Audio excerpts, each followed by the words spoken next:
দূর, রাত পোহালে কালকে থেকে আমার পরীক্ষা, এদিকে সিলেবাসই শেষ হয়নি। মা বলেছে পরীক্ষায় ফেল করলে আমাকে বিয়ে দিয়ে দেবে। বিয়ের পর যদি আমাকে রান্না করায়, বাসন মাজায়, কাপড় কাচায়, আমার তো এত সুন্দর সুন্দর হাত, স্কিন সব নষ্ট হয়ে যাবে। আমি বিয়ে করব না, আমি বিয়ে করব না। না না, এর থেকে যদি আমি সারা রাত পড়াশোনা করি তাহলে ঠিক আমি পাশ করে যাব। আমাকে পাশ করতেই হবে। সারা রাত পড়বো আমি। একটা কাজ করি।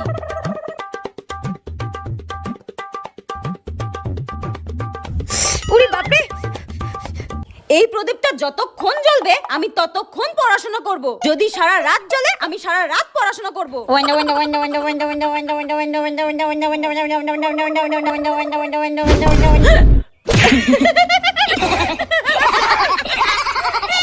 ভগবানও চায় না যে আমি সারা রাত জেগে পড়াশোনা করি। ভগবান আমাকে এমনি পাস করিয়ে দেবে। তাহলে আর কি, বই তোলো আর ফোন ঘাটো, আমি এমনি পাস করে যাব। এখন আমি রিল দেখি।